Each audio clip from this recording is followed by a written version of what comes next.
Isang mapagpalang araw sa aking mga kababayan dito sa Bando. Ito po ang inyong lingkod, si Esmeraldo Esmer Papa ng San Pascual. Nakasalukuyan pong naninilbihan bilang kagawad ng aming sangguniang barangay. Ngayon, bakit po natin ipagkakaloob kay Kagawad Esmer ang ating mahalagang boto sa darating na halalang ito? Unang-una po mga kababayan, ang inyong pong lingkod ay willing, able at ready. Willing po tayo, handa po tayo sapagkat ito po'y pagpapatuloy lamang ng isang tunay at tapat na paglilingkod na sinimulan ng aking kapatid na si Konsyel Edmond Papa na sa awa at maluwalhating magtatapos ng kanyang ikatlo at huling termino bilang konsehal ng ating bayan.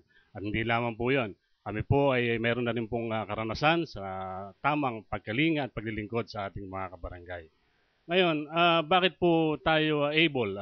Tayo po'y handa sapagkat tayo po ay mayroong kaunting kaalaman at karanasan sa aking 3 taong panunungkulan bilang kagawad ng aming sangguniang barangay.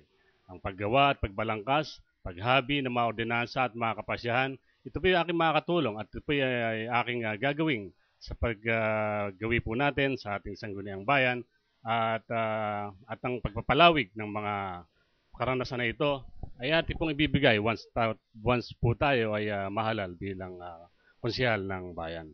Ngayon, ready po tayo sapagkat meron po tayong mga nakahandang plataforma sa ating paghahanda dito sa ating sangguniang bayan. Ito po ay pag-aangat ng sektor ng ating mga kababaihan, pagbibigay sa kanila ng mga pangkabuhayan o yung livelihood at suporta. Pwede po tayo maglagay ng mga kooperatiba upang sumuporta sa kanilang mga adikain upang umangat ang kanilang pamumuhay.